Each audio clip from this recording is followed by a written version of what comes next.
श्रीमद् भागवत जी के तृतीय स्कंद का 15वां अध्याय। जय विजय को सनकादि का शाप। श्री मैत्रेय जी कहते हैं, विदुर जी, दिति को अपने पुत्रों से देवताओं को कष्ट पहुंचाने की आशंका थी, इसलिए उसने दूसरों के तेज का नाश करने वाले उस कश्यप जी के तेज वीर को 100 वर्षों तक अपने उदर में ही रखा।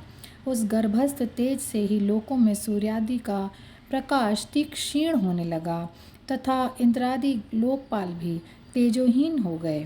तब उन्होंने ब्रह्मा जी के पास जाकर कहा कि सब दिशाओं में अंधकार के कारण बड़ी अव्यवस्था हो रही है। देवताओं ने कहा, भगवान, काल आपकी ज्ञान शक्ति को कुंठित नहीं कर सकता, इसीलिए आपसे तो कोई बात छिपी नहीं है। आप इस अंधकार के विषय में भी जानते ही होंगे। हम तो इससे बड़े ही भयभीत हो रहे हैं। देवादिदेव, आप जगत के रचयिता और समस्त लोकपालों के मुकुटमाणी हैं। आप छोटे बड़े सभी जीवों का भाव जानते हैं। देव, आप विज्ञान बल संपन्न हैं। आपने माया से ही यह चतुर्मुख रूप और रजोगुण स्वीकार किया है। आपकी उत्पत्ति के वास्तविक कारण को कोई नहीं जान सकता। हम आपको नमस्कार करते हैं। आप में संपूर्ण भुवन स्थित है। कार्य कारण रूप सारा प्रपंच आपका शरीर है, किंतु वास्तव में आप इससे परे हैं। जो समस्त जीवों के उत्पत्ति स्थान आपका अनन्य भाव से ध्यान करते हैं, उन सिद्ध योगियों का किसी प्रकार भी हास नहीं हो सकता, क्योंकि वे आपके कृपा कटाक्ष से कृतकृत्य हो जाते हैं तथा प्राण, इंद्रिय और मन को जीत लेने के कारण उनका योग भी परिपक्व हो जाता है। रस्सी से बंधे हुए बैलों की भांति आपकी वेदवाणी से जकड़ी हुई सारी प्रजा आपकी अधीनता में नियम पूर्वक कर्मानुष्ठान करके आपको बलि समर्पित करती है। आप सबके नियंता मुख्य प्राण हैं। हम आपको नमस्कार करते हैं। भूमन, इस अंधकार के कारण दिन रात का विभाग अस्पष्ट हो जाने से लोगों के सारे कर्म लुप्त हो जा रहे हैं, जिससे वे दुखी हो रहे हैं। उनका कल्याण कीजिए और हम शरणागतों की ओर अपनी अपार दया दृष्टि से निहारिए। देव, आग जिस प्रकार ईंधन में पड़कर बढ़ती रहती है, उसी प्रकार कश्यप जी के वीर से स्थापित हुआ यह दिति का गर्भ सारी दिशाओं को अंधकारमय करता हुआ क्रमशः बढ़ रहा है। श्री मैत्रेय जी कहते हैं, महाबाहो, देवताओं की प्रार्थना सुनकर भगवान ब्रह्मा जी हंसे और उन्हें अपनी मधुर वाणी से आनंदित करते हुए कहने लगे। श्री ब्रह्मा जी ने कहा, देवताओं, तुम्हारे पूर्वज मेरे मानस पुत्र सनकादि लोकों की आसक्ति त्याग कर समस्त लोकों में आकाश मार्ग से विचरा करते थे। एक बार वे भगवान विष्णु के शुद्ध सत्व में सब लोकों के शिरोभाग में स्थित वैकुंठ धाम में जा पहुँचे। वहाँ सभी लोग विष्णु रूप होकर रहते हैं और वह प्राप्त भी उन्हीं को होता है जो अन्य सब प्रकार की कामनाएं छोड़कर केवल भगवत चरण की शरण की प्राप्ति के लिए ही अपने धर्म द्वारा उनकी आराधना करते हैं। वहाँ वेदांत प्रतिपाद्य धर्म मूर्ति श्री आदि नारायण हम अपने भक्तों को सुख देने के लिए शुद्ध सत्वमय स्वरूप धारण कर हर समय विराजमान रहते हैं। उस लोक में नहश्रेयस नाम का एक वन है, जो मूर्तिवान कैवल्य सा ही जान पड़ता है। वह सब प्रकार की कामनाओं को पूर्ण करने वाले वृक्षों से सुशोभित है, जो स्वयं हर समय 6 ऋतुओं की शोभा से संपन्न रहते हैं। वहाँ विमानचारी गंधर्वगण अपनी प्रियाओं के सहित अपने प्रभु की पवित्र लीलाओं का गान करते रहते हैं, जो लोगों की संपूर्ण पाप राशि को भस्म कर देने वाली है। उस समय सरोवरों में खिली हुई मकरंदपूर्ण वासंतिक माधवी लता की सुमधुर गंध उनके चित्त को अपनी ओर खींचना चाहती है, परंतु वे उसकी ओर ध्यान ही नहीं देते, वरम उस गंध को उड़ाकर लाने वाले वायु को ही बुरा भला कहते हैं। जिस समय भ्रमर राज ऊंचे स्वर से गुंजार करते हुए मानो हरि कथा का गान करते हैं, उस समय थोड़ी देर के लिए कबूतर, कोयल, सारस, चकवे, पपीहे, हंस, तोते, तीतर और मोरों का कोलाहल बंद हो जाता है, मानो वे भी उस कीर्तनानंद में बेसुध हो जाते हैं।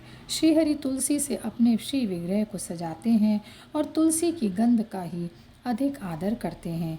यह देखकर वहाँ के मंदार, कुंद, कुर्बक, तिलक वृक्ष, उत्पल, रात्रि में ये खिलने वाले कमल, चंपक, अर्ण, पुन्नाग, नाग केसर, बकुल, मौलसिरी, अम्बुज, दिन में खिलने वाले कमल और पारिजात आदि पुष्प सुगंध युक्त होने पर भी तुलसी का ही तप अधिक मानते हैं। वह लोक वैदूर्य, मरकत, मणि, पन्ने और स्वर्ण के विमानों से भरा हुआ है। ये सब किसी कर्म फल से नहीं बल्कि एकमात्र श्री हरि के पाद पद्मों की वंदना करने से ही प्राप्त होते हैं। उन विमानों पर चढ़े हुए कृष्ण प्राण भगवत भक्तों के चित्तों में बड़े बड़े नितंबों वाली सुमुखी सुंदरियां भी अपनी मंद मुस्कान एवं मनोहर हास परिहास से काम विकार नहीं उत्पन्न कर सकती। परम सौंदर्यशालिनी लक्ष्मी जी, जिनकी कृपा प्राप्त करने के लिए देवगण भी यत्नशील रहते हैं, श्रीहरि के भवन में चंचलता रूप दोष को त्याग कर ही रहती हैं। जिस समय अपने चरण कमलों के नूपुरों की झनकार करती हुई वे अपना लीला कमल घुमाती हैं, उस समय उस कनक भवन की स्फटिकमय दीवारों में उनका प्रतिबिंब पड़ने से ऐसा जान पड़ता है मानो वे उन्हें बुहार रही हों। प्यारे देवताओं, जिस समय दासियों को साथ लिए वे अपने कीड़ावन में तुलसी दल द्वारा भगवान का पूजन करती हैं, तब वहाँ के निर्मल जल से भरे हुए सरोवरों में, जिनमें मूंगे के घाट बने हुए हैं, अपना सुंदर अलकावली और उन्नत नासिका से सुशोभित मुखारविंद देखकर यह भगवान का चुंबन किया हुआ है, यह जानकर उसे बड़ा ही सौभाग्यशाली समझती हैं। जो लोग भगवान की पापापहारिणी लीला कथाओं को छोड़कर बुद्धि को नष्ट करने वाली अर्थ काम संबंधिनी अन्य निंदित कथाएं सुनते हैं, वे उस वैकुंठ लोक में नहीं जा सकते। हाय, जब वे अभागे लोग इन सारहीन बातों को सुनते हैं, तब ये उनके पुण्यों को नष्ट कर उन्हें आश्रयहीन घोर नरकों में डाल देती हैं। आहा, इस मनुष्य योनि की बड़ी महिमा है। हम देवता लोग भी इसकी चाह करते हैं।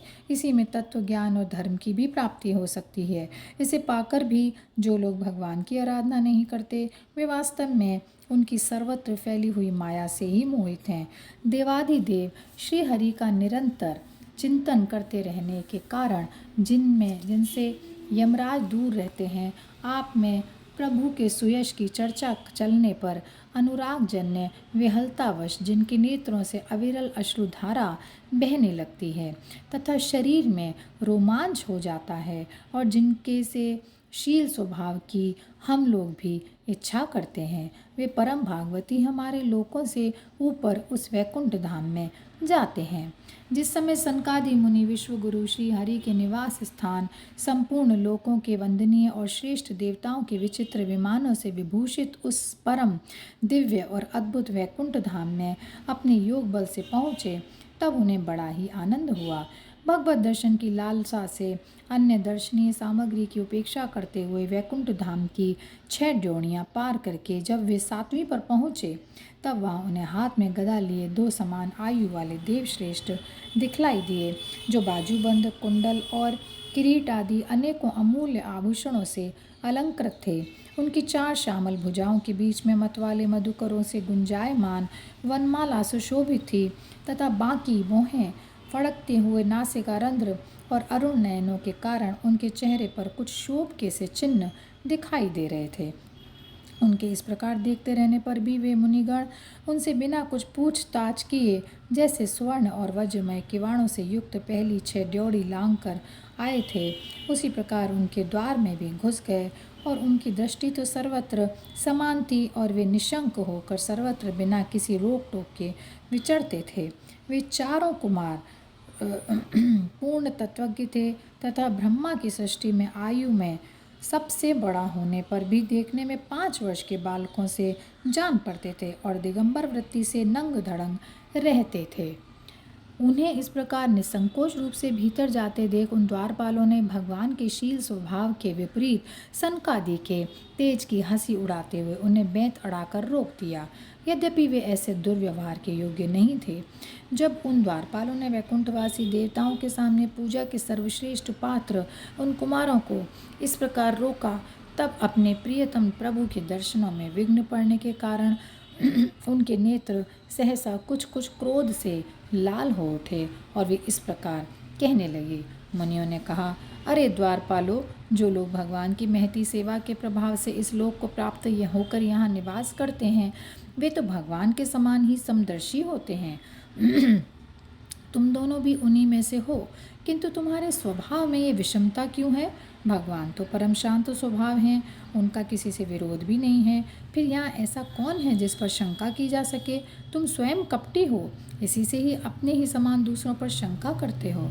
भगवान के उदर में यह सारा ब्रह्मांड स्थित है, इसलिए यहाँ रहने वाले ज्ञानी जन सर्वात्मा श्री हरि से अपना कोई भेद नहीं जानते, बल्कि महाकाश में घटाकाश की भांति उनमें अपना अंतर्भाव देखते हैं। तुम तो देव रूपधारी हो, फिर भी तुम्हें ऐसा क्या दिखाई देता है जिससे तुमने भगवान के साथ कुछ भेदभाव के कारण होने वाले भय की कल्पना कर ली? तुम हो तो इन भगवान वैकुंठनाथ के पार्षद, किंतु तुम्हारी बुद्धि बहुत मंद है।